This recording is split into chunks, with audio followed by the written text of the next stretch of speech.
नमस्कार दोस्तों, स्वागत है आपका यूके नोबल बाय 2.2 चैनल पर, जहां की कहानियां आपको एक अलग ही दुनिया में ले जाती हैं। यहां आपको मिलेगी रोमांच और फैंटास्टिक कहानियों की शानदार एक्सप्लेनेशन। और अगर आप स्टोरी के ऑडियो सुनने के शौकीन हैं तो आप हमारे चैनल यूके नोबल बाय 2.2 को सब्सक्राइब करना ना भूलें। आज मैं आपके लिए लेकर आया हूँ न्यू स्टोरी का नया और धमाकेदार एपिसोड। यकीन मानिए, आज का सफ़र आपको रोमांच और मस्ती से भर देगा।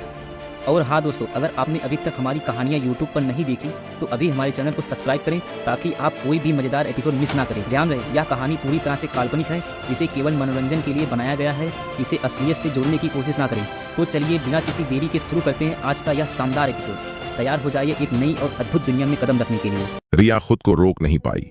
उसने दांत पीसते हुए कहा, असिस्टेंट नेहा, हालांकि मैं तुम्हें मारना नहीं चाहती, फिर भी मैं तुम्हें सच बताना चाहती हूं। आकाश मेरा मंगेतर है। क्या? नेहा सन्न रह गई। उसे शक हुआ कि कहीं उसने गलत तो नहीं सुना। आकाश मेरा मंगेतर है। हमारी एक ब्लैक एंड व्हाइट सगाई हुई है। रिया ने समझाना शुरू किया। बेशक कुछ बातें अभी भी छिपी हुई थीं। संक्षेप में उसका मकसद नेहा को यह बताना था कि आकाश उसका मंगेतर है। नेहा को आखिरकार समझ आ गया कि आकाश खुद को उससे दूर क्यों रखना चाहता था। पता चला कि उसके पास पहले से ही एक औरत थी। नेहा का खोया हुआ चेहरा देखकर रिया को खुद को किसी टीवी सीरियल की चालाक और खलनायिका जैसा महसूस हुआ। उसका मूड खराब था। आकाश मेरा मंगेतर है, हालांकि नाम मात्र का ही सही। संक्षेप में, दूसरी औरतें कितनी भी अच्छी क्यों न हों, वे अपने मंगेतर को नहीं छीन सकती। रिया ऐसा कभी नहीं होने देगी। माफ करना असिस्टेंट नेहा, मेरा तुम्हें दुखी करने का कोई इरादा नहीं था। क्या तुम ठीक हो? कोई बात नहीं, मुझे बताने के लिए शुक्रिया। नेहा ने खुद को सिसकने पर मजबूर किया। राष्ट्रपति के कार्यालय से बाहर निकलते हुए नेहा का चेहरा थोड़ा उदास था और उसका शरीर और मन बुरी तरह क्षतिग्रस्त लग रहा था। हां, मैं रिया से कैसे तुलना कर सकती हूं? चाहे किसी भी रूप में रिया मुझसे कहीं बेहतर है। रिया की बर्फ और हिमदेवी की तुलना में नेहा स्वभाव, आकृति या पारिवारिक पृष्ठभूमि की परवाह किए बिना एक बदसूरत बत्तख लगती थी। नेहा ने सोचा कि आकाश भैया जैसे अच्छे पुरुष की बराबरी केवल राष्ट्रपति रिया जैसी सुंदर और बौद्धिक महिला ही कर सकती है। यह सोचते हुए नेहा की आंखों में निराशा और उसके बाद गहरी हीनता की झलक दिखाई दी। जनसंपर्क विभाग के प्रबंधक के कार्यालय में आकाश ने नेहा को वापस आते देखा और तुरंत आगे आकर कहा, नेहा, क्या रिया तुम्हें परेशान कर रही थी? नहीं, मिस मल्होत्रा बहुत अच्छी हैं। नेहा ने अपना सिर हिलाया। रिया का नाम सीधे पुकारा जा सकता है। आकाश वास्तव में उसका मंगेतर है। नेहा की हालत ठीक न देखकर आकाश ने भौहें चढ़ाईं और पूछा, क्या बात है नेहा? क्या हुआ? नेहा ने अपनी भावनाओं को दबाते हुए धीमी आवाज में कहा, मिस मल्होत्रा ने मुझे सब कुछ बता दिया है, जिसमें यह भी शामिल है कि तुम उनके मंगेतर हो। मुझे माफ करना, मैंने तुम्हें सीधे कुछ नहीं बताया। आकाश ने अपना सिर खुजाया। कुछ नहीं, नेहा ने सिर हिलाया। वैसे नेहा, मेरा जनसंपर्क विभाग से तबादला होने वाला है। अब मैं रिया की सचिव हूं। ठीक है। नेहा ने भी अनुमान लगा लिया था कि आकाश का तबादला हो जाएगा। अध्यक्ष सु को इस बात की चिंता होगी कि आकाश के साथ उनका कैसा अस्पष्ट रिश्ता होगा। एक महिला होने के नाते नेहा स्वाभाविक रूप से रिया के व्यवहार को समझती है। जरूर, मैं भविष्य में अक्सर तुमसे मिलने आऊंगा। हम अब भी अच्छे दोस्त हैं। आकाश मुस्कुराया। अच्छा दोस्त। नेहा का मूड खराब था और उसकी नाक खट्टी थी। उसे कुछ नहीं चाहिए था। वह किसी चीज की उम्मीद नहीं कर सकती थी। आकाश उसके साथ एक दोस्त की तरह व्यवहार करता है, बस इतना ही काफी था। ऑफिस से निकलने के बाद आकाश थोड़ा परेशान हुआ। यह उसका अपना अंदाज नहीं था। मैंने नेहा को जरूर पटाया होता, लेकिन अब मुझे एक सज्जन होने का दिखावा करना पड़ रहा है। बस दिखावा करो। वह अपनी तुच्छता के कारण उस पवित्र लड़की का दिल नहीं दुखाना चाहता था। हालांकि आकाश को हमेशा लगता था कि उसके और नेहा के बीच कुछ न कुछ जरूर होगा। अब वह रिया का करीबी सचिव था। आकाश को समझ नहीं आ रहा था कि नौकरी अच्छी है या बुरी। राष्ट्रपति के कार्यालय में रिया अभी भी दस्तावेज देख रही थी। आकाश को समझ नहीं आ रहा था, इस औरत के दिल में क्या काम वाकई इतना महत्वपूर्ण है? तुमने दोपहर का खाना नहीं खाया, मैं इसे तुम्हारे लिए खास तौर पर लाया था, जल्दी से खा लो। आकाश ने पैकिंग बॉक्स उसकी मेज पर रख दिया जो रेस्टोरेंट ने अभी अभी बनाया था। रिया थोड़ा स्तब्ध रह गई। उसे उम्मीद नहीं थी कि वह आदमी इतना विचारशील होगा, जिससे वह असहज महसूस कर रही थी। आकाश, तुम्हें मेरी चापलूसी करने की जरूरत नहीं है, मुझे यह पसंद नहीं है। रिया ने नाक भौं सिकोड़ी। चलो, चूंकि तुम खाना नहीं खाती, मैं तुम्हारी मदद करता हूं, तुम खुद भूखी रहो। यह कहते हुए आकाश ने पिज्जा का एक टुकड़ा उठाया और उसे अपने मुंह में डाल लिया। रिया का सुंदर चेहरा गुस्से से टेढ़ा मेढ़ा सा हो गया। यह आदमी रोमांस की भावनाओं को नहीं समझता। कौन कहता है कि मैं नहीं खाऊंगी? रिया ने ठंडी सांस ली और पिज्जा का एक टुकड़ा भी उठाकर अपने छोटे से मुंह में डाल लिया। दोपहर में इतने काम थे कि पलक झपकते ही काम पर जाने का समय हो गया। मीरा राष्ट्रपति के कार्यालय में चली गई। आकाश को देखकर मीरा अकेली और संदिग्ध लग रही थी। मीरा, आकाश के बाद मैं ही उसकी सचिव बनूंगी, रिया ने मीरा से कहा। मीरा चौंक गई और बोली, मुझे चक्कर आ रहा है। रिया, क्या तुम्हारा दिमाग खराब हो गया है? ऐसे इंसान को अपनी सचिव बनाओगी? आकाश बहुत परेशान हुआ और चिल्लाया, निर्देशक मीरा, इतना जोर से मत बोलो, ये कैसा इंसान है? मीरा ने आकाश की तरफ देखा और पूछा, आकाश, तुमने राष्ट्रपति को कैसे मोहित कर लिया? कृपया मुझे सच्चाई से बताओ। उसे विश्वास नहीं हो रहा था कि रिया को अचानक आकाश जैसे पुरुष सचिव को खोजने का विचार आया है। आकाश, तुम पहले बाहर जाओ, मैं निर्देशक मीरा से कुछ बात करूंगी, रिया ने आकाश से कहा। ठीक है। आकाश गेट से बाहर आ गया।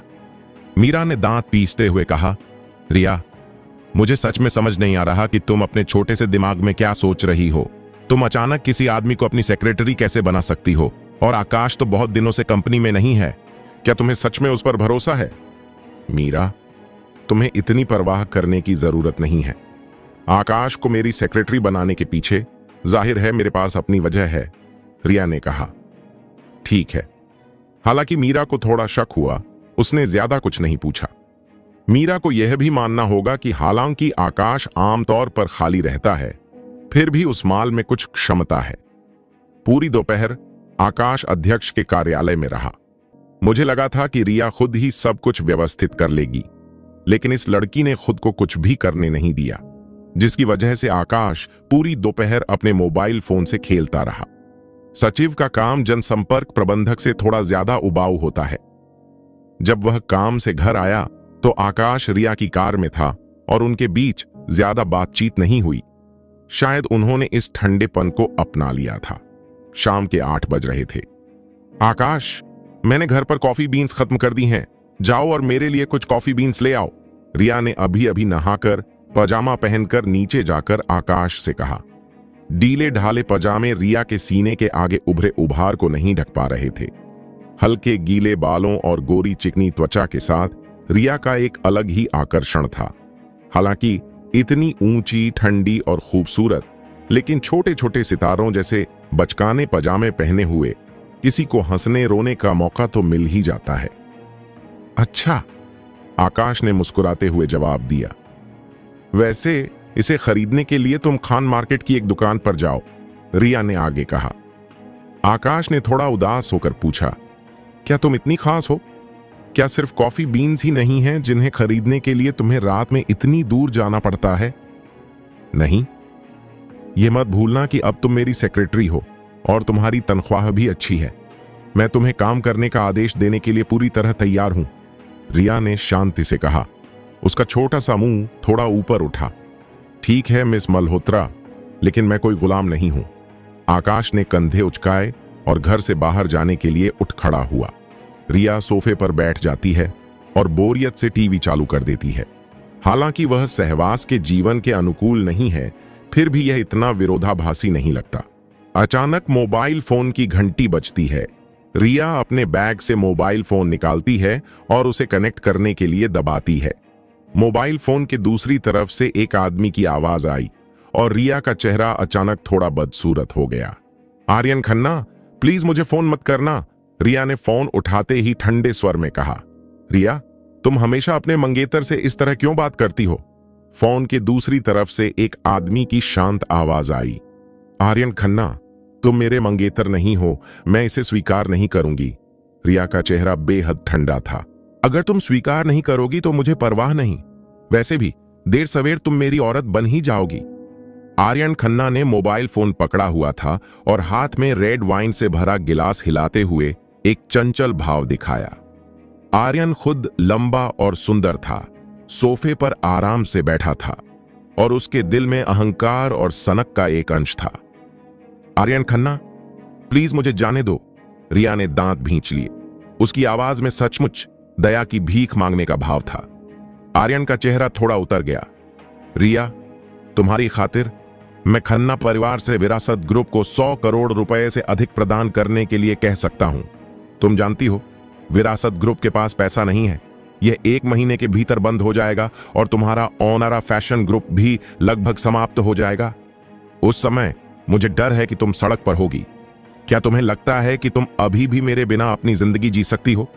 मैं आर्यन खन्ना पारिवारिक पृष्ठभूमि, प्रतिभा और हर चीज में शीर्ष पर हूं। तुम और किस बात से असंतुष्ट हो? रिया की खूबसूरत आंखों में निराशा के निशान दिखाई दिए।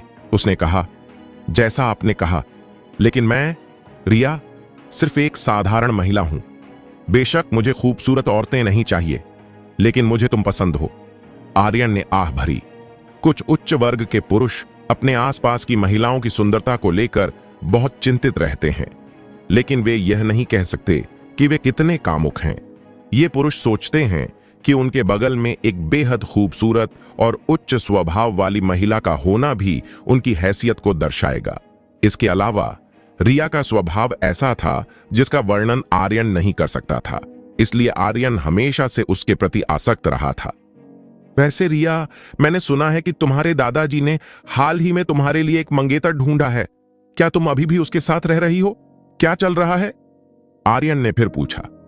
तुम्हें इसके बारे में चिंता करने की जरूरत नहीं है, रिया ने ठंडे स्वर में कहा। आर्यन के जवाब देने से पहले रिया ने फोन काट दिया। शुरुआत में अपने दादा की सुरक्षा के कारण रिया को खन्ना परिवार की सगाई स्वीकार करने के लिए मजबूर होना पड़ा था। वह बस टाल मटोल करना चाहती थी और समाधान खोजने की पूरी कोशिश करना चाहती थी। इस मामले को टाला नहीं जा सकता। मुझे क्या करना चाहिए? क्या तुम सच में उस पाखंडी से शादी करना चाहती हो? रिया ने अपना सिर दोनों हाथों से पकड़ लिया और उसका दिल घाटी की तलहटी में गिर गया।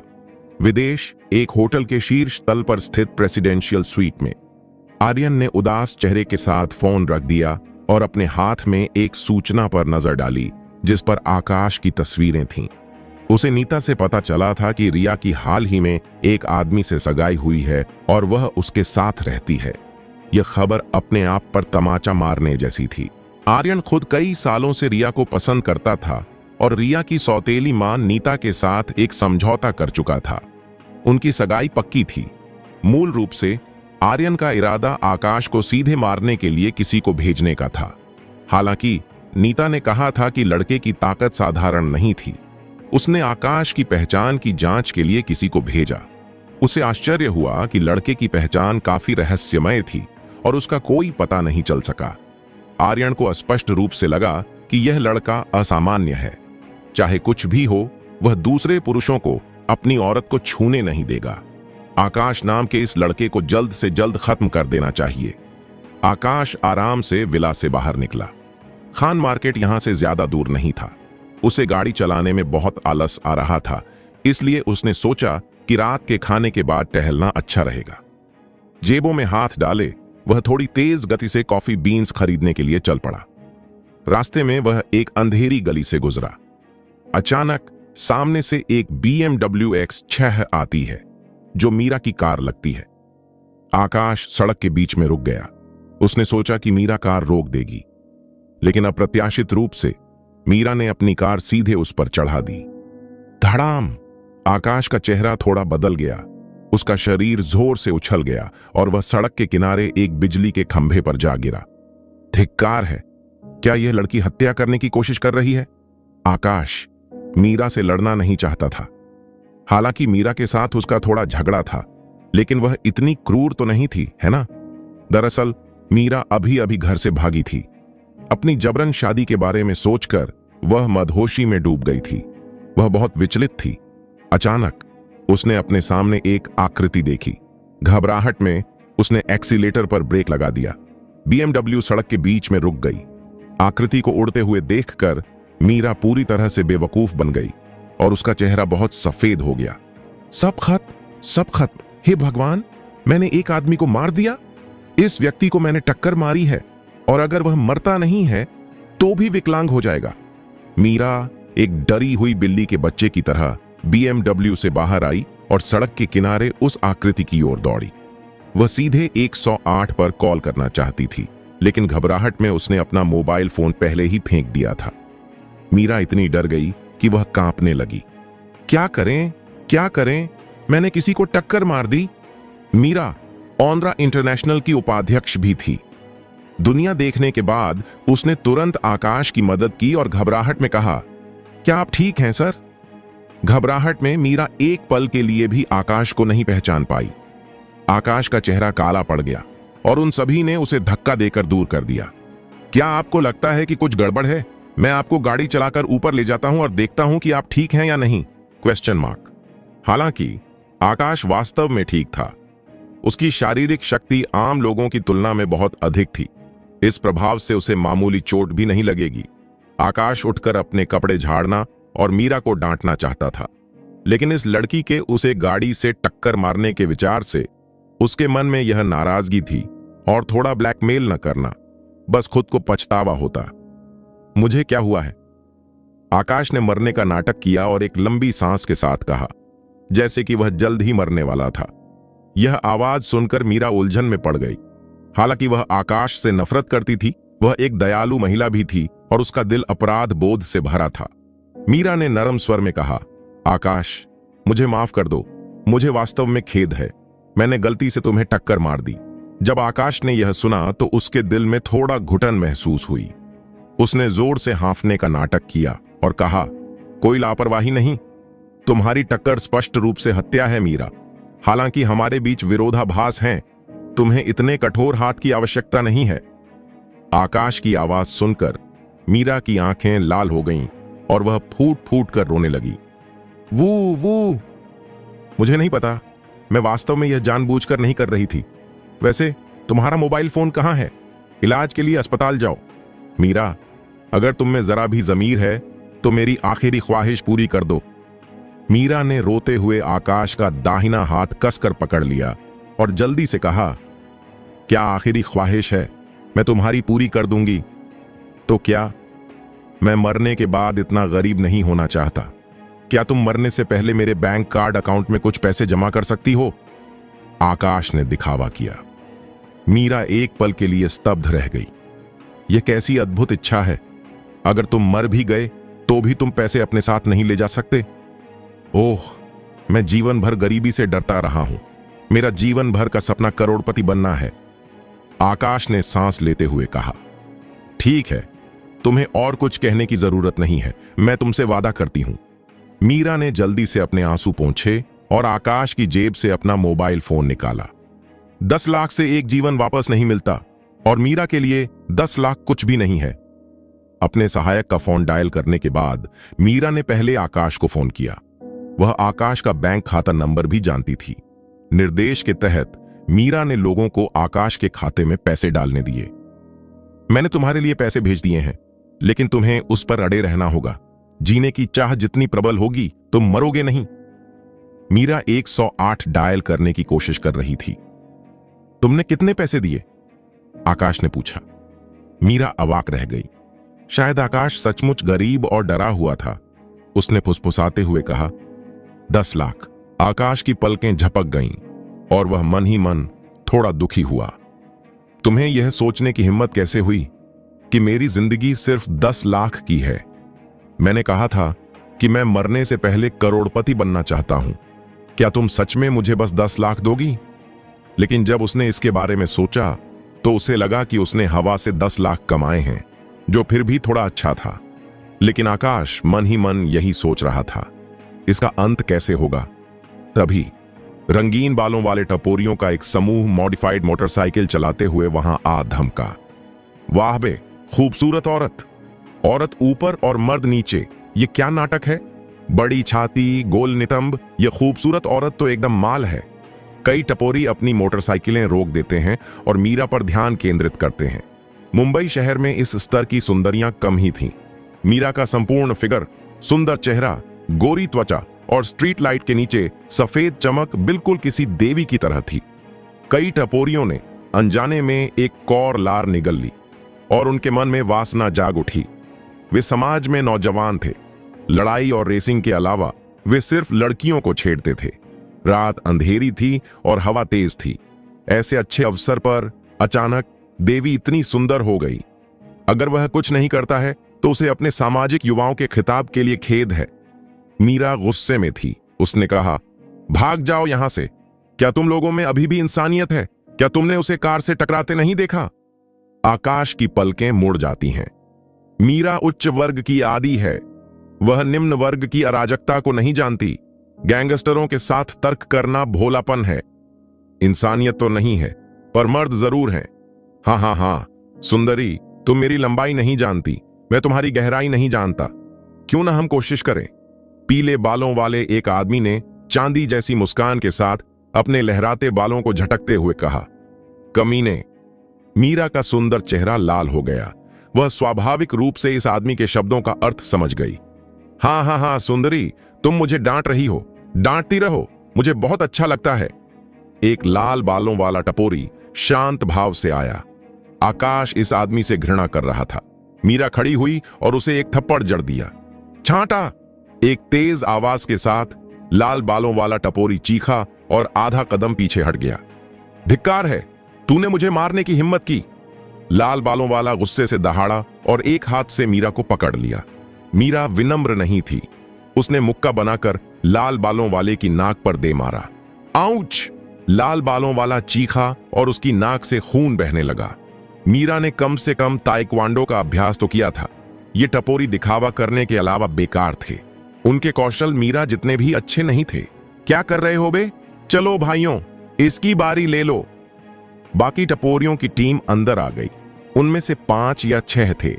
मीरा के सुंदर चेहरे का रंग बदल गया। जैसे ही उसने आकाश को जमीन पर पड़ा देखा, उसे पता था कि वह इस दृश्य का सामना नहीं कर सकती। मीरा भागने का विकल्प चुन सकती थी, लेकिन वह जमीन पर पड़े आकाश को अनदेखा नहीं कर सकती थी। वह तुरंत आकाश के सामने खड़ी हो गई और बोली, मैं मीरा हूं, ऑनरा इंटरनेशनल की डायरेक्टर। मेरे पिता जिला समिति के IAS ऑफिसर अजय प्रताप सिंह हैं। एक पीले बालों वाले टपोरी ने आगे बढ़कर कहा, मैं एक गुंडा हूं और मुझे किससे डर लगता है? और चिल्लाया, चाहे तुम्हारी पहचान कुछ भी हो, मैं तुम्हें घुमाकर सीधे जंगल में फेंक दूंगा। कौन जानता है कि यह किसका काम है? हाँ हाँ। पहिया शब्द सुनकर टपोरियों का एक समूह मदद नहीं कर सकता था, लेकिन मीरा की ओर दौड़ा। मीरा आखिरकार घबरा गई। आखिरकार वह भी एक महिला थी। अगर ये गैंगस्टर ऐसा कुछ करते तो उसे मार देना बेहतर होता। आकाश ने आह भरी। ऐसा लगता है कि मैं अब और दिखावा नहीं कर सकता। हालांकि आकाश के पास एक विचार था और उसने अचानक एक तरीका सोचा। हालांकि वह मानसिक रूप से थोड़ा विकलांग था। सूखा कहो, आकाश अचानक जमीन से उछल गया। तुम किस तरह की लाश को धोखा दे रहे हो? लड़के ने बिल्कुल भी खून नहीं बहाया। एक हरे बालों वाला टपोरी चिल्लाया। मीरा ने देखने के लिए मुड़कर देखा। वह भी एक बड़ी छलांग से डर गई। क्या आकाश मर नहीं रहा है? वह अचानक क्यों कूद गया? मैं चलता हूं। क्या यह सचमुच एक नकली लाश नहीं है? ऐसा नहीं था। मीरा को लगा कि आकाश का चेहरा थोड़ा असामान्य है। आकाश का पूरा शरीर एक पल के लिए इधर उधर देखने लगा और वह चीख पड़ा, मानो वह बहुत डर गया हो। मुझे क्या हो गया है? मैं यहां क्यों हूं? आकाश ने मन ही मन बुदबुदाया। इस तरह का पुल वाला हिस्सा आमतौर पर वेब नॉवेल्स में होता है। नायक अचानक परग्रही दुनिया में पहुंच जाता है, लेकिन आकाश मान लेता है कि वह प्राचीन काल से आधुनिक काल में पहुंच गया है। यह लड़की, तुम मुझे क्यों घूर रही हो? और तुम, क्या तुम पश्चिमी क्षेत्रों के लोगों जैसी नहीं दिखती? तुमने अजीब कपड़े क्यों पहने हैं? आकाश ने एक कर्कश स्वर में पूछा, मानो कोई आदमी फोन काटने ही वाला हो। आकाश के दिमाग में इतना बुरा विचार आया था कि वह यह दिखावा करने की योजना बना रहा था कि वह अभी अभी प्राचीन काल के किसी शाही रक्षक के रूप में यहां आया है। इस तरह मीरा को शक नहीं होगा और वह 10 लाख कमा सकता है। कल तक उसने कहा कि वह वापस चला गया। हालांकि दिमाग थोड़ा कमजोर है, लेकिन फेल होने से तो अच्छा है। वैसे मैं मीरा को बचा सकता हूं। जब आकाश ने यह कहा तो सब दंग रह गए। तुम आकाश, तुम मुझे नहीं जानते? मीरा ने मुस्कुराते हुए पूछा। बेटी, लगता है मैंने तुम्हें कभी देखा ही नहीं। मुझे शाही रक्षकों को पकड़ने और तीसरी कक्षा से रैंक करने के लिए पदोन्नत किया गया है। क्योंकि मैं राक्षस संप्रदाय के लोगों को पकड़ना चाहता हूं, मैं ठंडे कुंड में गिरकर चक्कर नहीं खाऊंगा। मैं यहां क्यों जाग रहा हूं? कृपया मुझे कुछ सलाह दें। आकाश ने मीरा पर मुक्का मारा। मीरा दंग रह गई। क्या बात है? क्या आकाश एक पागल बन गया है? लेकिन ऐसा तो नहीं है कि वह बात कर रहा है ना? क्या यह सच में सामने नहीं आ सकता? लेटे हुए गर्त, क्या तुम्हारा सिर कार के दरवाजे से कुचल गया है? पीले बालों वाले ने टपोरी को मार दिया और आकाश को देखा। भाई, हम एक पागल से मिले हैं। आकाश ने अपनी आंखें सिकोड़ लीं और ऊंची आवाज में कहा, तुम इतने अजीब क्यों हो? क्या यह दुष्ट पंथ की बची हुई बुराई है? मैंने तुम्हें अभी अभी एक कमजोर औरत को धमकाते हुए देखा। मैं तुम्हें सलाह देता हूं कि जितनी जल्दी हो सके वापस चले जाओ, वरना मैं तुम्हें पकड़ लूंगा। यार, मुझे लगता है कि यह थोड़ा गड़बड़ है। यह बच्चा इसे पार नहीं करेगा, है ना? लाल बालों वाले टपोरी ने आकाश को देखा और मूर्खता से कहा, अपने चाचा को पहनो, यह एक वेब नॉवेल नहीं है। इस न्यूरोपैथी को मृत करने के लिए जल्दी करो। पीले बालों वाले ने टपोरी पर चिल्लाया। जैसे ही शब्द गिरे, टपोरियों के एक समूह ने एक दूसरे को देखा और आकाश की ओर दौड़ पड़े। ढीठ पागल! आकाश उछलकर एक आदमी को लात मारकर गिरा देता है। वह आदमी चीखा, एक परवलय में उड़ा, जमीन पर गिर पड़ा और बेहोश हो गया। आकाश का रूप किसी भूत जैसा था। वह भीड़ में घुस गया और मुट्ठियों और पैरों का इस्तेमाल करने लगा, मानो कोई उल्का पिंड चांद को पकड़ रहा हो। ओह, मेरा हाथ! पीले बालों वाला चिल्लाया और आकाश के एक कुशल हाथ के वार ने उसका दाहिना हाथ रोक दिया। फिर वह आकाश के हाथ से दंग रह गया। आकाश की चालें धारा प्रवाह थीं। उसकी मुद्रा भयंकर थी और वह बहुत ही सजावटी थी। वह मार्शल आर्ट फिल्मों के लोगों से भी ज्यादा शक्तिशाली था। उसकी लड़ाई की गति में वाकई एक उस्ताद जैसी शैली थी। एक के बाद एक आकाश ने उन सभी टपोरियों को धूल चटा दी। आखिरी लाल बालों वाले ने जब यह देखा तो वह मौत से डर गया। महावीर, अपनी जान बख्श दो! आकाश आगे बढ़ा और लाल बालों वाला डरकर भागने लगा। भागना चाहते हो? ठंडी गुनगुनाहट के साथ आकाश ने जमीन पर एक छोटा पत्थर फेंका। कंकड़ उड़ गया जैसे कि उसकी आंखें हों और सीधे लाल बालों वाले के माथे पर लगा। वह बदकिस्मत आदमी ने अपनी आंखें घुमाईं और सीधे बेहोश हो गया। मीरा का कौशल अद्भुत था। क्या आकाश इतना अच्छा है या यह आदमी वास्तव में समय पार करके आया है? सभी टपोरी जमीन पर गिर गए थे, बेहोश। आकाश मीरा के पास गया और मुस्कुराते हुए कहा, लड़की, डर गई क्या? मैं ठीक हूं, ये सिर्फ तुम हो। मीरा की आंखें घूम गईं।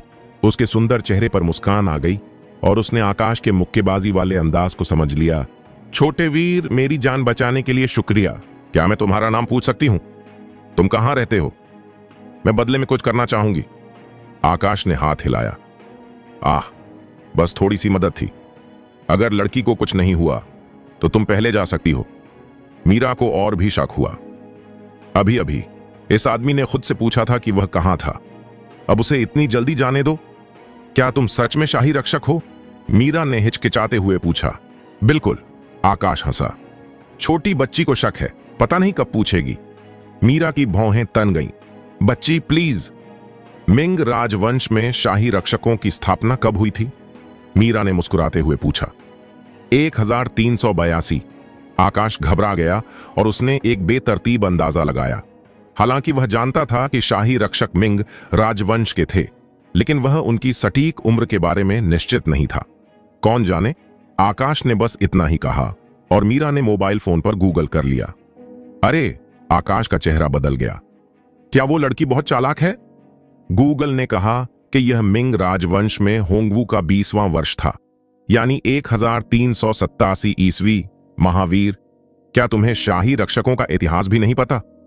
मीरा ने व्यंग्यात्मक लहजे में कहा। गूगल जरूरी नहीं कि सच ही हो। लड़की, लड़की, तुम्हारी बहन, क्या तुम मिंग राजवंश में गूगल को जानते हो? आकाश, तुम कमीने, मुझे धोखा देने की हिम्मत कैसे की? मीरा को इतना गुस्सा आया कि उसका सुंदर चेहरा नीला और सफेद हो गया। धिक्कार है, यह जबान फिसलने का नतीजा है। आकाश थोड़ा शर्मिंदा लग रहा था। खांसी? क्या? हाँ, मुझे लगा कि अभी माहौल थोड़ा तनावपूर्ण था। चलो दृश्य को समायोजित करते हैं। आकाश ने अपना सिर खुजलाया और कहा, मैं तुम्हारी बहन का किरदार निभाऊंगी। क्या तुम्हें लगता है कि मेरा दिमाग खराब हो गया है? मीरा का चेहरा लाल हो गया और उसकी छाती ऊपर नीचे होने लगी। आकाश ने कंधे उचका दिए। वह कुछ भी समझाने के लिए बहुत आलसी था और वहां से जाना चाहता था। रुको, इस नीच बदमाश, पहले मुझे मेरे पैसे दो, मीरा बोली। आकाश ने मुस्कुराते हुए कहा, उपाध्यक्ष मीरा, तुमने ही तो मुझे अभी अभी मारा। क्या तुम्हें मेरे इलाज के खर्च की भरपाई नहीं करनी चाहिए? मीरा ने आकाश की तरफ देखा और सोचा कि इस आदमी की त्वचा इतनी सख्त क्यों है। ऐसा लग रहा था जैसे इसे मारते समय कुछ हुआ ही ना हो। मीरा यह सोचकर ही चुप हो गई कि आकाश ने खुद को धोखा दिया है और लगभग उस कमीने के लिए रो पड़ी। तुम्हें चोट नहीं लगी है? तुम्हें कौन सा इलाज का खर्च चाहिए? पैसे दो, मीरा चिल्लाई। आकाश ने आलस से कहा, मीरा, तुमने ही मुझे कार से टक्कर मारी है। क्या तुम्हें लगता है कि अगर तुम एक साधारण इंसान बन जाओ तो बच सकते हो? मुझे लगता है कि तुमने मुझे बहुत पहले ही मार डाला था। इस औरत ने मेरे साथ बहुत कुछ कर दिया है। अगर मैंने उसे वापस खाने नहीं दिया तो मैं परेशान हो जाऊंगा। इसके अलावा अगर मैंने अभी मीरा को नहीं बचाया होता तो वह उन कमीनों के समूह के झांसे में आ सकती थी। तुम ठीक तो हो ना? मीरा की आवाज एक पल के लिए रुक गई। दरअसल आकाश से टकराने के कारण उसे थोड़ा अपराध बोध हो रहा था। अगर ठीक भी हूं तो मुझे अपने मानसिक नुकसान की भी भरपाई करनी चाहिए, आकाश ने मुस्कुराते हुए कहा। मानसिक नुकसान के लिए 10 लाख रुपए, तुम्हें लगता है कि यह बहुत अच्छा है?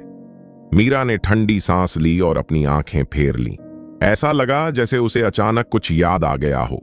उसने मुंह फेरा और मुस्कुराते हुए कहा, सचिव आकाश, क्या आपको सचमुच वह 10 लाख चाहिए? आकाश ने देखा कि वह एक छिपी हुई तलवार लिए मुस्कुरा रही थी। वह थोड़ी हैरान हुई। क्या यह औरत बहुत जल्दी अपना चेहरा बदल रही है? हां, आकाश ने सिर हिलाया।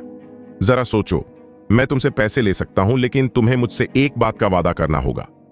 मीरा ने नाक भौं सिकोड़ी। क्या बात है? आकाश ने उत्सुकता से पूछा। बुरा मत मानना, बस पहले मुझसे वादा करो, मीरा ने दांत पीसते हुए कहा। आकाश ने कुछ देर सोचा और कहा, अगर मैं ज्यादा कुछ नहीं मांगूंगा तो मैं मान जाऊंगा। मीरा ने भौहें चढ़ाई और कहा, मैं वादा करती हूं कि ज्यादा कुछ नहीं करूंगी, बस मुझे किसी को मारने में मदद करो। अच्छा, आकाश हंसा। यह बहुत आसान है। आकाश का इतना दृढ़ वादा देखकर मीरा थोड़ा स्तब्ध होकर बोली, मैंने यह नहीं कहा कि मैं चाहती हूं कि तुम किसे हराओ। सब एक जैसे हैं। चलो, तुम मुझे किसे हराते देखना चाहते हो? आकाश ने कंधे उचकाते हुए कहा। हां, यह। मीरा उत्साहित दिखी और कहना चाहती थीं, लेकिन कह नहीं पाई। उस व्यक्ति का रुतबा कोई जनरल नहीं है। आकाश को उसे हराने देना आकाश को आग के गड्ढे में धकेलने के बराबर है। हालांकि मीरा को आकाश के बारे में बुरा लगा था, लेकिन वह अपने आवेग के कारण आकाश को खतरनाक नहीं बनाना चाहती थी। अगली बार भूल जाना। मीरा थोड़ी देर उलझी रही, लाल होंठ काटते हुए BMW X6 की ओर मुड़ी। अच्छा, तुम्हें क्या हुआ है? आकाश चीख पड़ा। तुम्हारी परवाह किसे है? मैं चाहता हूं कि तुम पहले से किया वादा निभाओ और मैं अगली बार इस बारे में बात करूंगा।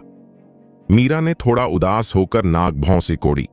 BMW को स्टार्ट करते देख आकाश ने अपना सिर खुजलाया और कहा, तो तुम ध्यान दो, लोगों को मत मारो। मैं चाहता हूं कि तुम बकवास करो। BMW पूरी तरह से आगे बढ़ गई।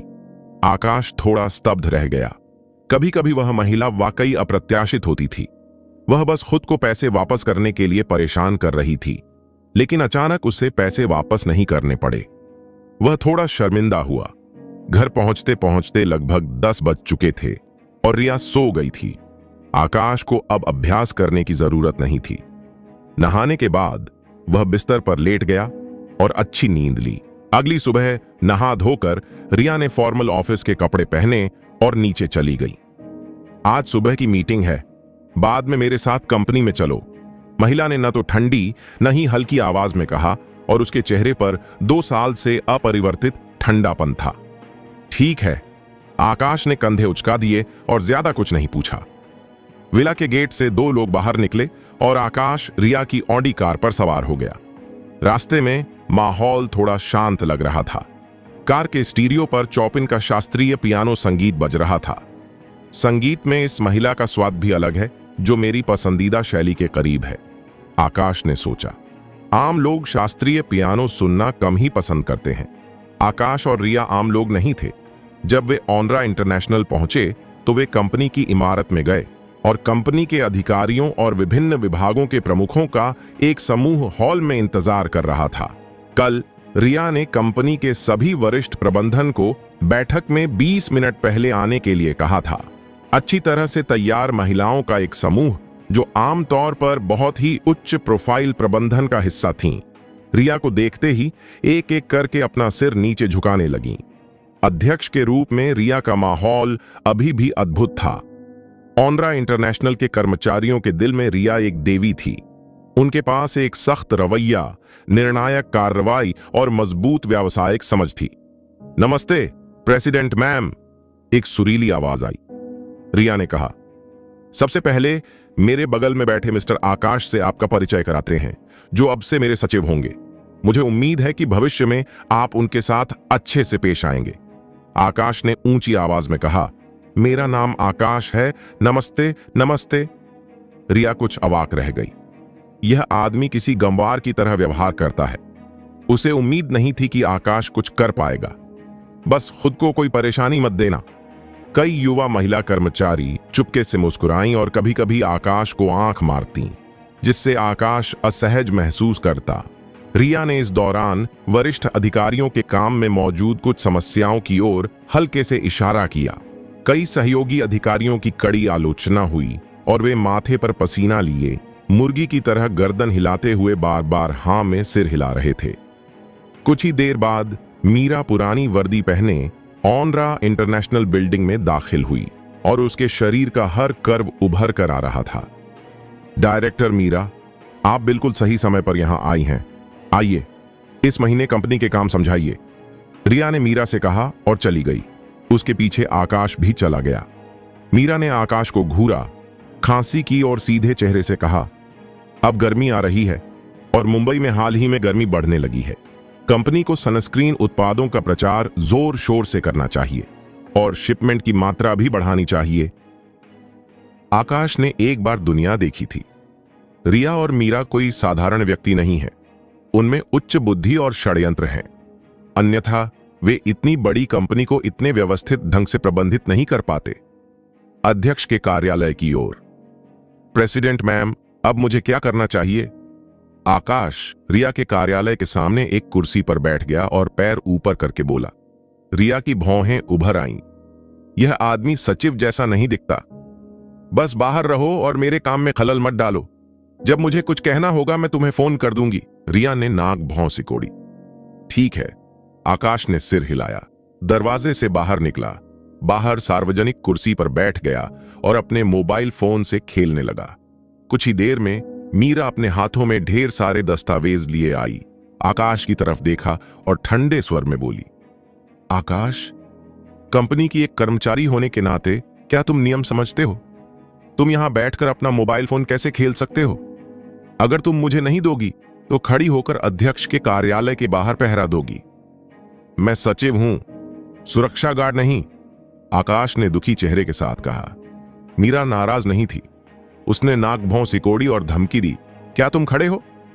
अच्छा, लेकिन डायरेक्टर मीरा, प्रेसिडेंट मैम ने तो कुछ नहीं कहा, तुम मेरी परवाह क्यों करती हो? आकाश थोड़ा उदास था।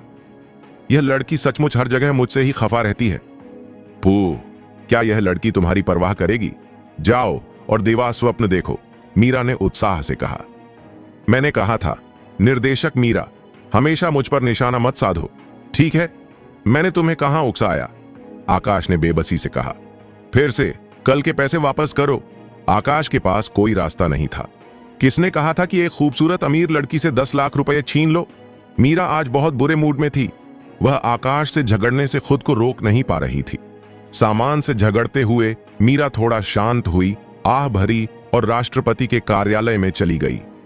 क्या बात है मीरा, तुम इतनी पीली दिख रही हो? रिया ने दस्तावेज लिया और मीरा का उदास चेहरा देखा। वह पूछने से खुद को रोक नहीं पाई। तुम्हारी तरह मुझे भी पीरियड्स हैं। मीरा ने छोटा मुंह बनाया। कल रात मीरा घर नहीं गई, इसलिए वह एक रात के लिए होटल में गई और अनिद्रा से पीड़ित हो गई। रिया ने आह भरी, मीरा, हमारे बीच क्या रिश्ता है? क्या परेशानी है? मुझे इस बारे में बात करने दो। रिया, मुझे लगता है कि मैं किसी और से शादी कर लूंगी। मैं आज दोपहर को कुणाल ओबेरॉय से मिलने के लिए छुट्टी ले सकती हूं, मीरा ने कमजोर शरीर से कहा। एक रात के बाद मीरा शांत हो गई थी। सुबह उसने अपने पिता को फोन किया और पता चला कि उसके माता पिता ने कुणाल ओबेरॉय के साथ एक मुलाकात तय की है। इस बार कुछ नहीं कहा जा सकता था। यह फिर से कुणाल ओबेरॉय है। चाचा और चाची ने अभी तक हार नहीं मानी है। क्या तुम्हें उससे शादी करनी ही होगी? रिया ने भौहें चढ़ाई। ऐसा नहीं है कि पिछली बार हमने जो किया था वह उजागर हो गया। कुणाल ओबेरॉय मूर्ख नहीं है। उसने जल्द ही मेरे माता पिता को सच्चाई बता दी, मीरा ने कहा। कुणाल ओबेरॉय सम्राट रियल्टी का युवा मालिक था। उसका परिवार काफी अमीर था। वह सम्राट रियल्टी का भावी अध्यक्ष था। वह सुंदर और शिष्ट था। मीरा के माता पिता ने कुणाल ओबेरॉय से उसकी सगाई जल्दी तय कर ली थी। पिछली बार रिया को कहीं से एक अभिनेत्री मिल गई थी। वह गर्भवती होने का नाटक कर रही थी और उसका पेट बड़ा था। उस अभिनेत्री को रिया ने रिश्वत दी थी। मीरा के माता पिता के सामने उसने कुणाल ओबेरॉय को औरतों के साथ खेलने वाला, जानवर और गंदगी वगैरह कहकर डांटा। इसे इमेज कहते हैं। मीरा खुशी से चिल्लाई। रिया का आइडिया बिल्कुल कमाल का था। बेशक यह सिर्फ एक नाटक था। उस दिन कुणाल को बहुत तकलीफ हुई और मीरा के पिता ने उसी समय उसकी सगाई रद्द कर दी। लेकिन यह ज्यादा दिन नहीं चला। आखिरकार मामला उजागर हो गया। सगाई फिर से हो गई और मीरा का अपने माता पिता के साथ बड़ा झगड़ा हो गया। देखो, मुझे लगा कि मेरे माता पिता जाग गए हैं और उन्होंने कुणाल का जानवर जैसा चेहरा पहचान लिया है। अचानक वे आजादी से पहले वाली रात में वापस चले गए। मीरा ने उदास होकर हाथ बढ़ाया। क्या पिछली बार हम हद से ज्यादा आगे बढ़ गए थे? यह उल्टा असर कर रहा है, रिया ने पूछा। यह तो हद हो गई। मीरा ने देवी की छवि को नजरअंदाज करते हुए गुनगुनाया। मुझे सच में नहीं पता कि मेरे माता पिता के मन में क्या है। उन्हें ऐसे बेशर्म जानवर पसंद हैं। दरअसल कुणाल ओबेरॉय भी अमीर लोगों की दूसरी पीढ़ी में एक सफल व्यक्ति का आदर्श था। वह सुंदर, अमीर और व्यावसायिक सोच वाला था और उसका भविष्य उज्जवल था। लेकिन मीरा उस आदमी से नफरत करती थी। उसकी नजर में कुणाल एक असली पाखंडी था। वह कुणाल जैसे पाखंडी से शादी करने के बजाय एक असली खलनायक ढूंढना पसंद करेगी। मीरा, लगता है हम एक ही नाव में सवार हैं, रिया ने आह भरी। वह आर्यन खन्ना के साथ अपनी सगाई को लेकर भी चिंतित थी। आम लोगों के विवाह के समय माता पिता को, खासकर अमीर और शक्तिशाली लोगों को, यह सोचना पड़ता है कि क्या वे सही हैं। अमीर परिवार के बच्चों की शादी ज्यादातर स्वार्थवश होती है और उनके भावनात्मक पहलुओं को बहुत कम महत्व दिया जाता है। उच्च वर्ग की अमीर लड़की को एक गरीब लड़के से प्यार हो जाता है। नतीजतन गरीब लड़का विकलांग हो जाता है और दुनिया से गायब भी हो जाता है। उच्च वर्ग के अमीर लड़के को एक गरीब परिवार की लड़की से प्यार हो जाता है। नतीजतन अक्सर एक गरीब परिवार की लड़की को उसकी रखैल बनकर रहना पड़ता है। अमीर और ताकतवर जितने ज्यादा होते हैं, उनके बच्चों की शादी पर उतना ही कड़ा नियंत्रण होता है। मीरा, इस बार तुम पहल क्यों नहीं करती और उस कुणाल को हमेशा के लिए दूर करने के लिए एक बॉयफ्रेंड क्यों नहीं बना लेती? रिया ने जल्दी से कहा। क्या तुम इस बार फिर से अभिनेता ढूंढने वाली हो? मुझे लगता है कि यह थोड़ा ज्यादा खतरनाक है। कुणाल को परेशान करने के लिए एक अभिनेता बहुत खतरनाक है, मीरा ने भौहें चढ़ाई। अच्छा, मेरे पास एक विचार है, रिया ने कहा। क्या विचार है? मीरा ने जल्दी से पूछा। बस एक बेहतर अभिनेता ढूंढो। आकाश को क्यों नहीं भेजती? रिया ने मुस्कुराते हुए कहा। वह जानती थी कि आकाश का कौशल असाधारण था और इस तरह की समस्या को हल करना उसके लिए कोई बड़ी बात नहीं होनी चाहिए। छी! मीरा के चेहरे पर काली रेखाएं खींच गईं और उसके मुंह से पुराना खून लगभग निकल आया था। आकाश, मैं उस तरह के जानवर जैसे अभिनेता की तलाश में नहीं हूं जो मुझे ही मार डाले। मीरा का सुंदर चेहरा लाल हो गया और उसने दांत भींचते हुए कहा, लेकिन फिर आकाश का अभिनय कौशल वाकई बेहतरीन है। उसने कल रात वहां से गुजरने का नाटक किया और मैंने लगभग धोखा खा ही लिया था। रिया असहाय थी और उसने सलाह दी, आकाश उतना बुरा नहीं है जितना तुम सोचती हो। उसका कौशल भी अच्छा है। वह इस घटना से निपटने में तुम्हारी मदद कर सकता है। मीरा, क्या तुम आकाश से मोहित हो गई हो? सच कहूं तो मुझे समझ नहीं आ रहा कि तुम आकाश को अपनी सचिव क्यों बनाना चाहती हो। मीरा ने अपने होंठ मोड़ लिए। मीरा, इसके बारे में ज्यादा मत पूछो। दरअसल आकाश और मैं एक दूसरे को पहले से जानते थे। मैंने आकाश को अपना सचिव इसलिए बनाया क्योंकि मैं चाहती हूं कि वह किसी तरह मेरी सुरक्षा करे। तुम्हें मेरी बात माननी होगी। अगर आकाश का कौशल खराब होता तो क्या मैं उसे अपना सचिव बनने देती? रिया ने मुस्कुराते हुए कहा। मीरा कुछ देर चुप रही। यकीनन रिया ने आकाश को किसी वजह से ही अपना सेक्रेटरी बनाया था। रिया, मुझे तुम पर यकीन नहीं होता।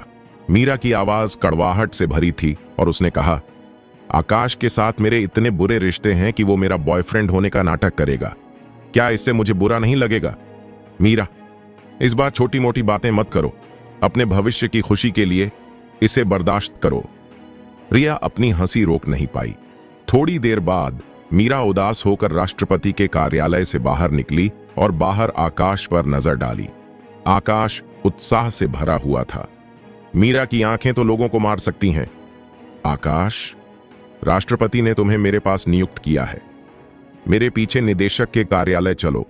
मीरा ने बेरुखी से कहा। तुम यह खेल फिर से कैसे खेल सकते हो? आकाश ने अपनी बदकिस्मती पर आह भरी। रिया का सेक्रेटरी होना वाकई मुश्किल है।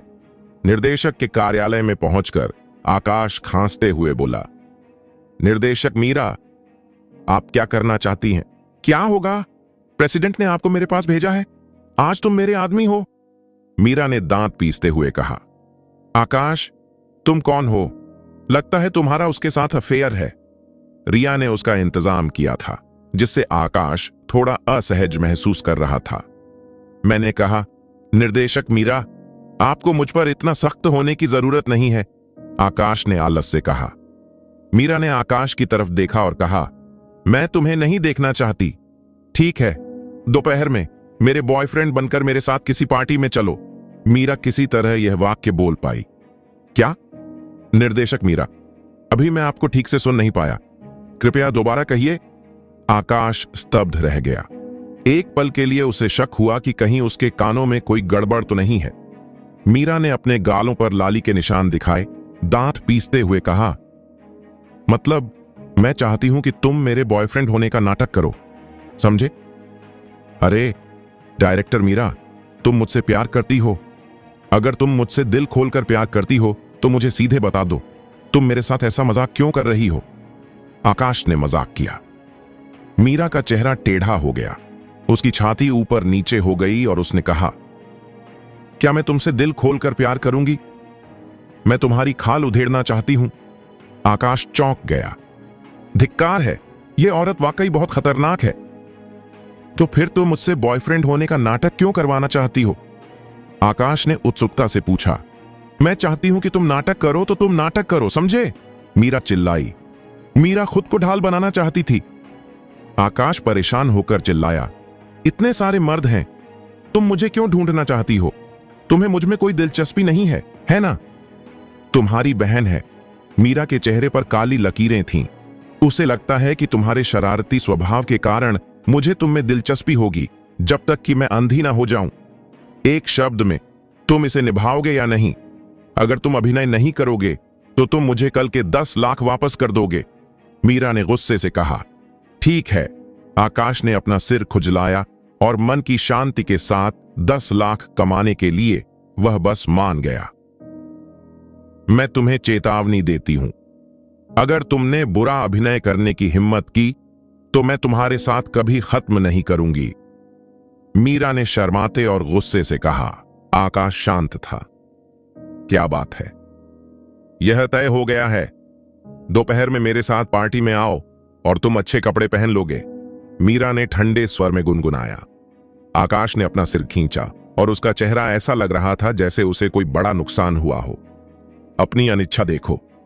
क्या तुम जानते हो कि कितने पुरुष इस सुंदरी के प्रेमी बनना चाहते हैं? मीरा ने कहा। मैं वैसे भी नहीं बनना चाहता। आकाश ने अपने कंधे उचका दिए। मीरा की सांसें थोड़ी गड़बड़ा रही थीं और उसकी सांसें कह रही थीं, तुम भी इसके लायक नहीं हो। वैसे आकाश, तुम किस यूनिवर्सिटी में पढ़े हो? मीरा ने पूछा। उसे डर था कि उसके माता पिता इसके बारे में पूछेंगे। आकाश ने मुस्कुराते हुए कहा, डायरेक्टर मीरा, मैं यूनिवर्सिटी बिल्कुल नहीं गया। मेरी शिक्षा का स्तर अच्छा है, मैं पढ़ लिख सकता हूं। किसने? मैं यूनिवर्सिटी नहीं गया। मैं 3 भाषाएं बोल सकता हूं और मुझे फैशन का भी ज्ञान है। मीरा ने ठीक से बात नहीं की। मैं सच कह रही हूं, लेकिन तुम्हें यकीन नहीं है। आकाश ने कंधे उचका दिए। मीरा ने गुनगुनाया, अगर तुम इसके बारे में बात नहीं करना चाहते तो तुम पर ध्यान देने की जहमत मत उठाओ। याद रखना, मेरा मन बदल देना। दोपहर के 3:30 बज रहे थे। मीरा समय से पहले काम से निकल गई, ध्यान से तैयार हुई, बैंगनी रंग की पोशाक पहने एक परफेक्ट कर्व बना रही थी जो मॉडल से भी ज्यादा कमाल का था। लंबे काले बाल बेहतरीन क्वालिटी के रेशम की तरह एक साथ बंधे हुए थे और धीरे धीरे छाती तक कर्ल किए हुए थे, बिल्कुल किसी गहने की तरह। उसके नाजुक सुंदर चेहरे और शांत स्वभाव के साथ मुझे कहना होगा कि यह महिला वास्तव में एक भूत थी। यह बस थोड़ी गुस्सैल है। कार में बैठो। BMW X6 रोडस्टर कंपनी की इमारत में रुकी। मीरा ने आकाश से कहा। ओह! आकाश ने बेबसी से सिर हिलाया और एक आह भरते हुए मीरा की कार पर चढ़ गया। मीरा का दिल गुस्से से भर गया। यह माल वाकई अंधा है। तुम मेरी राष्ट्रीय रंग और प्राकृतिक खुशबू की देवी का प्रेमी होने का नाटक नहीं करना चाहते? आकाश पर नजर डालने पर ऐसा लग रहा था जैसे उसने मिलान की कैजुअल प्लेड शर्ट, गिवेंची की काली कैजुअल पैंट और वर्साचे के कैजुअल जूतों की एक जोड़ी पहनी हुई हो। मीरा ज्यादा संतुष्ट थी और सोच रही थी कि भले ही यह बंदा अंदर से कमीना हो, लेकिन दिखने में ठीक है। मैं तुम्हें चेतावनी देती हूं, मुझे बुरा मत कहना, वरना मैं तुम्हें जाने नहीं दूंगी। मीरा ने नाक भौं सिकोड़ी। मैं अपनी तरफ से पूरी कोशिश करूंगा। आकाश ऊर्जा से भरा था, लेकिन कमजोर लग रहा था। मीरा और रिया के रिश्ते की खातिर मैं इस बार उसकी मदद करूंगा। मीरा उससे बकवास करने में बहुत आलसी थी। जब उसे गुस्सा आता था तो वह सबसे पहले आपा खो देती थी। BMW शहर के नीचे स्वर्ण महल होटल के नीचे चली गई। ये 5 सितारा होटल मुंबई के सबसे आलीशान रेस्टोरेंट में से एक था। बाहर पार्किंग में सबसे सस्ती कारें भी 50-60 लाख की थीं, जिससे पता चलता था कि इस होटल का उपभोग स्तर कितना भयानक था। कार से उतरते ही आकाश ने अपना हाथ बढ़ाया और मीरा का हाथ थामना चाहा। क्या करना चाहते हो? मीरा की भौहें बहुत सुंदर थीं। चेहरे पर काली लकीरें लिए आकाश ने फुसफुसाते हुए कहा, डायरेक्टर मीरा, क्या तुमने मुझे अपना बॉयफ्रेंड बनने का नाटक करने के लिए नहीं कहा? अगर तुम हाथ नहीं पकड़ोगी तो हम कपल कैसे लगेंगे? मीरा शर्मा गई और उसका चेहरा सफेद पड़ गया। उसने खर्राटे लेते हुए कहा, तुम बहुत सस्ते हो। जब वह गेट में घुसने ही वाली थी, मीरा ने दांत भींच ली और शर्म से आकाश का हाथ पकड़ लिया। आकाश को मीरा से गार्डेनिया जैसी खुशबू, उसके हाथ का कोमल स्पर्श और उसकी ड्रेस के गहरे गले से झलकती उसकी गोरी त्वचा महसूस हुई, जिससे आकाश का दिमाग डगमगा गया। कहना पड़ेगा कि हालांकि लड़की थोड़ी घमंडी है, लेकिन उसका फिगर अच्छा है। गुंडे, क्या देख रहे हो? मीरा ने आकाश की बेचैन आंखों को देखा और शर्मा गई। उसने झट से आकाश के कंधे पर हाथ रखा। कुछ नहीं, लेकिन डायरेक्टर मीरा, आपको ऐसा ही दिखावा करना चाहिए। अपना चेहरा सीधा मत रखो, एक ही नजर में तुम्हारी असलियत पता चल जाएगी। आकाश ने मुस्कुराते हुए कहा, मुझे तुम्हें सिखाने की जरूरत नहीं है। मीरा ने आकाश को घूरा और गहरी सांस ली। दरवाजा धकेलते ही मीरा का ठंडा चेहरा अचानक कोमल और सुंदर हो गया। आकाश थोड़ा हैरान हुआ। जैसी कि उम्मीद थी, इस महिला को कम नहीं आंका जा सकता था। उसका चेहरा तो किताब पलटने से भी तेजी से बदल गया। आकाश खांसने लगा और अकड़ कर चलने लगा। उसने मीरा की पतली कमर पर अपनी बाहें डाल दी। मीरा का नाजुक शरीर कांप उठा। यह पहली बार था कि किसी पुरुष ने उसके साथ इतना अंतरंग व्यवहार किया था। उसका दिल थोड़ा तेजी से धड़क रहा था। मेरे जीवन की खुशी के लिए पहले उस बदमाश को अपना फायदा उठाने दो, मीरा ने मन ही मन गुनगुनाया। शाही स्वर्ण महल होटल की सबसे ऊपरी मंजिल पर एक आलीशान कमरे में सम्राट रियल्टी के युवा मालिक कुणाल ओबेरॉय मीरा के माता पिता के साथ बातें और हंसी मजाक कर रहे थे। मीरा के माता पिता कुणाल से बेहद संतुष्ट थे। कुणाल बेटा, पिछली बार जो हुआ उसमें मेरे चाचा ने तुम्हारे साथ गलत किया था। मुझे उम्मीद है कि तुम उन्हें माफ कर दोगे। मीरा के पिता अजय प्रताप सिंह ने माफी मांगी। पिछली बार जिस मोटी पेट वाली अभिनेत्री को रिया ने फिल्म के लिए चुना था वह बहुत ही घटिया थी। अजय प्रताप सचमुच सोचते थे कि कुणाल एक घटिया इंसान है और महिलाओं की भावनाओं से बेवजह खेलता है। बाद में उन्हें सच्चाई का पता चला। अजय प्रताप इस बात पर बहुत नाराज थे कि उनकी बेटी इतनी नासमझ थी कि उसने उन्हें धोखा देने के लिए एक अभिनेता ढूंढ लिया। हाँ बेटा, पिछली बार जो हुआ उसकी चिंता मत करो, मीरा की मां सुनीता सिंह ने जल्दी से जवाब दिया।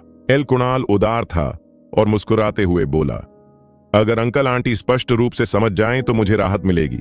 इसमें तुम्हारा कोई दोष नहीं है। मीरा को छोटा मोटा खेल खेलना पसंद है। बस 1-2 दिन नहीं, मैं और वो धीरे धीरे अच्छी तरह से संवाद करेंगे।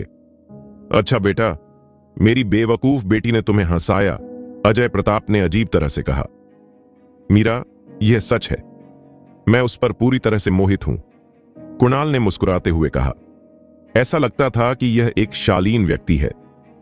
अजय प्रताप और सुनीता जितना ज्यादा कुणाल को देखते वे उतने ही ज्यादा आंखों को भाते। इतना अच्छा दामाद तो चिराग लेकर ढूंढने से भी नहीं मिलेगा। हमें उसकी इतनी आदत हो गई है। वह बच्चा कितना नासमझ है। यह बहुत अच्छा है, मुझे उससे सीखना चाहिए। अजय प्रताप ने अपना सिर हिलाया और आह भरी। अच्छा, बच्चा समझता क्यों नहीं है? उसमें प्रतिभा और रूप दोनों हैं। उसका करियर सफल है और उसका व्यक्तित्व भी अच्छा है।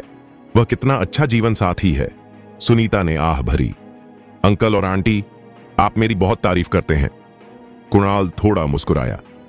वह बहुत विनम्र लग रहा था। जब वे अच्छी बातचीत कर रहे थे, मीरा ने एक गहरी सांस ली, निजी कमरे का दरवाजा खोला, मुस्कुराई और आकाश का हाथ थाम लिया, जो एक सौम्य और प्यारे व्यक्ति की तरह लग रहे थे। मीरा, तुम यहां हो? कुणाल की आंखें चमक उठीं और वे तुरंत खड़े हो गए। अचानक मीरा को एक अजीब आदमी को पकड़े हुए देखकर चेहरे पर मुस्कान अचानक जम गई। अजय प्रताप और सुनीता के चेहरे नीले और सफेद हो गए और उन्हें समझ नहीं आया कि क्या कहें। पापा, मां, मैं आपका परिचय कराती हूं। यह मेरा बॉयफ्रेंड आकाश है। मीरा के हाव भाव काफी आत्मीय थे। उसने भी मुस्कुराते हुए आकाश से कहा, देखो तुम क्या कर रहे हो? तुम मेरे माता पिता को नमस्ते नहीं कहना चाहते। आकाश कुछ देर के लिए सुन्न हो गया। उसने मीरा के अभिनय कौशल की प्रशंसा की और तुरंत आगे बढ़कर कहा, नमस्ते अंकल और आंटी, मेरा नाम आकाश है। मैं मीरा का बॉयफ्रेंड हूं। निजी कमरे में सन्नाटा छा गया। तुम? अजय प्रताप और सुनीता बहुत बदसूरत लग रहे थे। आज कुणाल और मीरा को सिर्फ अपनी सगाई को नवीनीकृत करने के लिए पार्टी में आमंत्रित किया गया था। मीरा इस समय एक प्रेमी लेकर आई थी। क्या यह उनके चेहरे पर वार करने का एक छिपा हुआ तरीका नहीं था? कुणाल का चेहरा अद्भुत हो गया, मानो कोई मक्खी खा रहा हो, और उसका दिल गुस्से से भर गया। मीरा, तुम्हें दूसरा प्रेमी मिले 1 महीना भी नहीं हुआ। मुझे इसके बारे में क्यों नहीं पता? तुम अपने पिताजी को इसके बारे में क्यों नहीं बताती? अजय प्रताप की आंखें आग की तरह जल रही थीं। मीरा बहुत घबराई हुई थी और उसकी हथेलियां थोड़ी गीली थीं। उसे समझ नहीं आ रहा था कि आगे क्या करे। माहौल गरिमामय था। आकाश ने देखा कि मीरा थोड़ी नासमझ थी।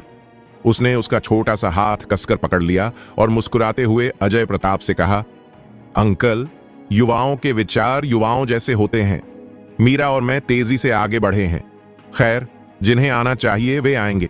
क्या आप मुझे आज नहीं जानते? मीरा, क्या यही वो अभिनेता है जिसके बारे में तुमने फिर पूछा था? अजय प्रताप ने गुस्से से कहा, नहीं, वह सचमुच मेरा प्रेमी है। मीरा ने अपने दांत काटे और मुस्कुराने की कोशिश की। आकाश ने मुस्कुराते हुए कहा, अंकल, मुझे मीरा और अपने रिश्ते के लिए किसी को धोखा देने की जरूरत नहीं है। धोखा? इतना अच्छा मत बनो। पिछली बार मुझे धोखा दिया गया था। सुनीता ने नाक भौं सिकोड़ी। मां और पिताजी, मैंने इस बार सचमुच आपको धोखा नहीं दिया।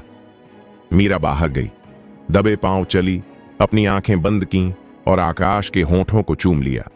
धिक्कार है, यह बहुत भयंकर है ना? आकाश एक पल के लिए स्तब्ध रह गया और तुरंत संभल गया। उसके जैसा व्यवहार करने के लिए उसने मीरा के साथ सहयोग करना शुरू कर दिया। उसने मीरा की कमर को गले लगाया और जोर से जवाब दिया। मीरा का सिर अचानक फट गया और सदमे से उसका पूरा शरीर सुन्न सा हो गया। वह एक बुरी किसर है, लेकिन वह एक अच्छी किसर भी है। लड़की का चुंबन मीठा, गर्म और चिकना था, जिससे उसका दिल तेजी से धड़कने लगा। मीरा अभी भी किसी पुरुष के साथ पहली बार चुंबन कर रही थी। वह हमेशा सोचती थी कि चुंबन एक अस्पष्ट व्यवहार है। अप्रत्याशित रूप से यह बहुत रोमांचक था। यह आत्मा की एक ऐसी अनुभूति थी जो पहले कभी नहीं देखी गई थी। लगभग 2 सेकंड के चुंबन के बाद मीरा का चेहरा लाल हो गया। वह इतनी शर्मिंदा थी कि वह अंदर जाने का कोई रास्ता खोजना चाहती थी। वह आकाश को लात मारकर दूर भगाना भी चाहती थी। वह मेरा पहला चुंबन था, यह बहुत सस्ता है। मीरा को उस बदमाश से बहुत नफरत थी। निजी कमरे में अजय प्रताप, सुनीता सिंह और कुणाल ओबेरॉय सब बेवकूफ बन गए थे। खासकर कुणाल का चेहरा घड़े के तले जैसा काला पड़ गया था। मीरा के माता पिता ने खुद आने का खास इंतजाम किया था। वे सगाई पर बात करना चाहते थे। अचानक मीरा का बॉयफ्रेंड आ गया। यह आदमी उसके सामने मीरा को चूम भी लेता है। मैं इसे बर्दाश्त नहीं कर सकता। कुणाल को लगा जैसे उसका चेहरा थप्पड़ों से भर गया है और धुंध से भर गया है। वह उसे चाकू मारकर मार डालना चाहता था। मीरा, क्या तुम अब भी हमारे सामने दिखावा करना चाहती हो? सुनीता का चेहरा गुस्से से भरा था। मीरा, क्या तुम्हारी नजरों में अब भी मैं तुम्हारा पिता हूं? अजय प्रताप भी गुस्से से भर गए। हां, लेकिन अब मैं सिर्फ अपने बॉयफ्रेंड को देखती हूं, मीरा ने मुस्कुराते हुए कहा और आकाश का हाथ पकड़ लिया। खैर, ये सब ऐसे ही होने का दिखावा करते हैं। मीरा को ज्यादा गहराई से बोलने में कोई आपत्ति नहीं थी। हाँ, मिस्टर आकाश, मीरा का मिजाज बहुत तेज है। आप उसे आखिर तक मना सकते हैं। मैं सचमुच कुछ नहीं कर सकता। कुणाल ने अपना गुस्सा दबाया और व्यंग्य किया। स्वाभाविक रूप से आकाश मीरा के माता पिता और कुणाल के बारे में जानता था और उसकी पहचान पर शक करता था। मिस्टर कुणाल सच में मजाक कर रहे हैं। मर्द और औरत के बीच की भावनाओं को समझाने के लिए मनाना बहुत ही अश्लील है। आकाश ने मुस्कुराते हुए जवाब दिया। तुम? कुणाल का चेहरा काली रेखाओं से भर गया। वह सोचता है, क्या तुम मुझे खुलेआम गालियां नहीं दे रहे हो? सच में मिस्टर आकाश, मैं मजाक कर रहा हूं। कुणाल ने मुस्कुराते हुए चेहरा बनाया। लगता है कि यह काफी अच्छा है। हाँ, मैं तो मजाक कर रहा था, आकाश मुस्कुराया। मैं मजाक कर रहा हूं, कुणाल ने मन ही मन कोसा और उसकी आंखों में उदासी छा गई। फिर उसने मुस्कुराते हुए कहा, हाँ, मिस्टर आकाश का व्यवहार जरूर बहुत ऊंचा होगा। आप किस कंपनी के अध्यक्ष हैं? कृपया भविष्य में मेरी और मदद करें। आकाश ने कंधे उचकाए। मिस्टर कुणाल, आप मजाक कर रहे हैं। मैं तो बस एक आवारा हूं। क्या मैं आपकी मदद नहीं कर सकता? आवारा? कुणाल ने व्यंग्यात्मक लहजे में मुस्कुराते हुए कहा। मिस्टर आकाश मजाक कर रहे हैं। आप कहां हैं, बताइए। मैं ऑनरा इंटरनेशनल की प्रेसिडेंट का सचिव हूं, आकाश ने हल्के से कहा। कुणाल का चेहरा और भी निखर गया था। बस एक छोटी सी सचिव, क्या खूबसूरती में खुद से ही मुकाबला करने की हिम्मत है? मीरा ने थोड़ा भौहें चढ़ाई और महसूस किया कि आकाश ने यह कहकर अपना चेहरा खो दिया है। वह खुद को यह कहने से नहीं रोक सकी।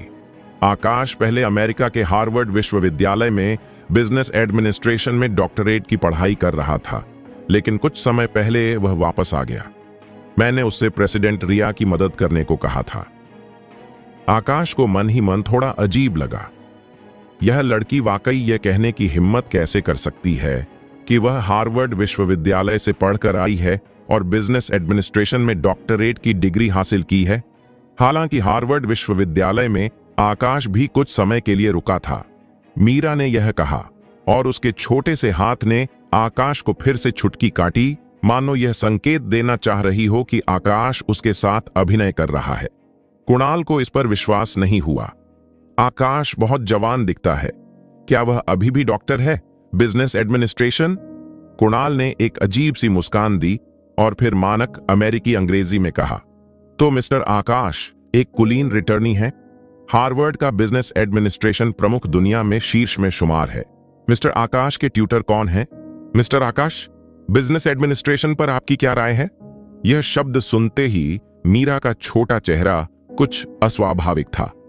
इस गड्ढे के पिता ने सोचा, मुझे उम्मीद नहीं थी कि कुणाल की सरलता इतनी अधिक थी। मीरा ने अपने दांत काट लिए। उसने गलती की, उसे आकाश को बढ़ा चढ़ाकर नहीं बताना चाहिए था। असल में मैं अपनी मास्टर डिग्री पूरी करने वाला था, लेकिन मेरे ट्यूटर मिस्टर केविन ने मुझे अपनी डॉक्टरेट की डिग्री जारी रखने के लिए प्रेरित किया। मैंने उनसे बहुत कुछ सीखा। मुझे नहीं लगता कि व्यवसाय प्रशासन कोई बहुत गहरा ज्ञान है। बाजार के बदलावों का सामना करने की क्षमता मुख्यतः हम पर निर्भर करती है। आकाश की अंग्रेजी बहुत धारा प्रवाह और स्वाभाविक थी। यह मानक अमेरिकी अंग्रेजी थी, भले ही इसमें अभिजात्य माहौल का एक अंश हो जो अजय प्रताप और सुनीता को उनकी नजरों के सामने चमका देता था। हालांकि आकाश का प्रदर्शन अच्छा था, मीरा का सुंदर चेहरा आकर्षक नहीं था।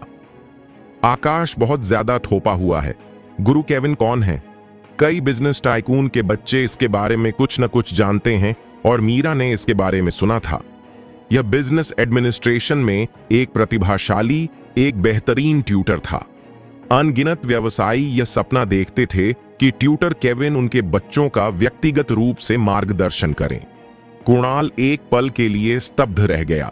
जब आकाश ने ट्यूटर केविन के बारे में बात की तो उसने व्यंग्यात्मक लहजे में कहा, ट्यूटर केविन, वह मेरे आदर्श हैं। हार्वर्ड बिजनेस स्कूल के लिए यह सम्मान की बात है कि उन्हें क्लास देते हुए सुन पा रहे हैं। क्या मिस्टर केविन अभी भी हार्वर्ड में प्रोफेसर हैं? आकाश ने कंधे उचकाए और मुस्कुराते हुए कहा, यह अभी भी वहां होना चाहिए। आप रुकिए, मैं फोन करके पूछता हूं। इतना कहकर आकाश ने एक नंबर डायल किया और हैंड्स फ्री बटन दबा दिया। प्रोफेसर केविन, मैं आकाश हूं। क्या आप अभी भी हार्वर्ड में हैं? आकाश ने मुस्कुराते हुए अंग्रेजी में पूछा। जैसे ही प्रोफेसर केविन ने आकाश की आवाज सुनी, वे बिना हिले डुले बोले, हे भगवान, नमस्ते मिस्टर आकाश। मैं अभी हार्वर्ड में नहीं हूं, मैं कैम्ब्रिज यूनिवर्सिटी में हूं। मैं एक सार्वजनिक भाषण देने की तैयारी कर रहा हूं। मैं आपके लिए क्या कर सकता हूं? आकाश इतने आलस्य से बोले, कुछ नहीं, बस आपको नमस्कार कर रहा हूं। अगली बार जब मैं यहां से गुजरूंगा तो हार्वर्ड में तुम्हारे और तुम्हारे दोस्तों के साथ ड्रिंक करने जरूर जाऊंगा।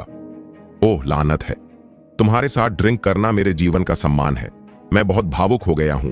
मैं तुम्हारा इंतजार करूंगा, प्यारे मिस्टर आकाश। फोन रख दो। डिब्बे में मौजूद हर कोई ठंडी सांस लेने से खुद को रोक नहीं पा रहा था। कुणाल का चेहरा हरा हो गया। इस उत्पाद की उत्पत्ति क्या है? यहां तक कि ट्यूटर केविन भी उनका बहुत सम्मान करते हैं। उन्होंने आकाश का परीक्षण करने के लिए प्रोफेसर केविन का इस्तेमाल इसलिए किया क्योंकि सम्राट रियल्टी के निदेशकों में से एक ने पिछले हफ्ते हार्वर्ड विश्वविद्यालय से व्यवसाय प्रशासन की डिग्री हासिल की थी। कुणाल को यह भी पता चला था कि प्रोफेसर केविन हार्वर्ड विश्वविद्यालय छोड़कर कैम्ब्रिज विश्वविद्यालय चले गए हैं। जब आकाश का मोबाइल फोन हैंड्स फ्री होता है तो कुणाल स्वाभाविक रूप से उसे साफ साफ सुन लेता है। अप्रत्याशित रूप से यह व्यक्ति प्रोफेसर केविन को सचमुच जानता है। प्रोफेसर केविन के फोन की आवाज सुनकर ऐसा लगता है कि वह आकाश का बहुत सम्मान करता है। अजय प्रताप और सुनीता एक दूसरे को आमने सामने देखते हैं। क्या यह वाकई कोई अभिनेता नहीं है? मिस्टर आकाश प्रेसिडेंट रिया के सचिव नहीं हैं, कुणाल ने उदास चेहरे के साथ कहा। मिस्टर कुणाल, आपने सही अनुमान लगाया। मेरी असल में एक और पहचान है। आकाश मुस्कुराता है। क्या पहचान? कुणाल ने जल्दी से पूछा। मीरा भी आश्चर्य से आकाश को देखती है। आकाश का अभी का प्रदर्शन बहुत ही उत्तम था। उसे यह भी संदेह था कि आकाश एक सचिव से ज्यादा कुछ है। मिस्टर कुणाल, सच कहूं तो मैं अभी भी एक underworld gang, black dragon gang का एक सदस्य हूं। आकाश ने आंखें खोले लेटा। ये देखकर सब दंग रह गए। मीरा की आंखें चौड़ी हो गईं और उसने आकाश को देखा। उन्हें शक हुआ कि कहीं उनके कानों में कुछ गड़बड़ तो नहीं है। मिस्टर आकाश, आपने अभी क्या कहा? मुझे आपकी बात ठीक से सुनाई नहीं दी, कुणाल ने पूछा। मैंने कहा था कि मैं ब्लैक ड्रैगन गैंग का सदस्य हूं। क्या अब तुम मेरी बात सुन रहे हो? आकाश ने कहा। भीड़ ने ठंडी सांस ली। ब्लैक ड्रैगन गैंग शब्द किसी बुरे सपने जैसा था। यह भारत की 4 सबसे बड़ी अंडरवर्ल्ड गैंग्स में से एक थी। यह इतनी प्रसिद्ध थी कि आम नागरिक भी इससे परिचित थे। आकाश बेवकूफ नहीं था। कुणाल की पारिवारिक पृष्ठभूमि साधारण नहीं थी। नाटक के बाद इन शक्तिशाली लोगों को अपनी समझ के साथ कुणाल को शायद कोई ऐसा मिल जाए जिससे वह खुद निपट सके। आकाश कोई भी मुसीबत नहीं छोड़ना चाहता था, इसलिए उसने झूठ बोलकर उसे जाने दिया। तुम? अजय प्रताप का चेहरा नीला और सफेद हो गया था और वह इतना गुस्से में था कि बोल नहीं पा रहा था। मेरी बेटी सच में अंडरवर्ल्ड में शामिल है? कुणाल का चेहरा थोड़ा संदिग्ध था। सम्राट रियल्टी का बहुत बड़ा प्रभाव था और उसके पास बहुत सारी संपत्ति थी। वह अश्वेत और श्वेत दोनों था। उसने आकाश के बारे में कभी नहीं सुना था। पता चला कि मिस्टर आकाश का जन्म ब्लैक ड्रैगन गैंग में हुआ था और मैं रास्ते में कई दोस्तों को जानता हूं। मिस्टर आकाश ब्लैक ड्रैगन गैंग में क्या करते हैं? कुणाल ने आधे विश्वास के साथ पूछा। ब्लैक ड्रैगन गैंग मुंबई में वितरित था। ब्लैक ड्रैगन गैंग के स्वर्ण मालिक के पास केवल एक खन्ना ग्रुप था और कुणाल इसके बारे में कुछ जानता था, लेकिन उसने आकाश के बारे में कभी नहीं सुना था। मिस्टर कुणाल, आपने बहुत सारे सवाल पूछे हैं ना? आकाश ने सूखी मुस्कान के साथ कहा। कुणाल का दिल तेजी से धड़का। आकाश पर नजर डाली। लगा कि यह लड़का झूठ बोल रहा है। ब्लैक ड्रैगन गैंग के विशेषज्ञ हर कोई प्रवेश नहीं कर सकता। लड़का बहुत छोटा है। कुणाल और भी संदिग्ध हो गया। हाँ, मिस्टर आकाश, चूंकि आप ब्लैक ड्रैगन गैंग में पैदा हुए थे तो आपके पास असाधारण कौशल होना चाहिए, कुणाल ने पूछा। आकाश कुछ भी समझाना नहीं चाहता था। उसने कॉफी टेबल पर एक कांच की एशट्रे उठाई और थोड़ी सी आंतरिक ऊर्जा चलाई। 5 उंगलियों ने इसे जोर से निचोड़ा। मोटी कांच की एशट्रे चरमराई और आकाश की हथेली से बहुत सारा कांच का चूरा गिर गया।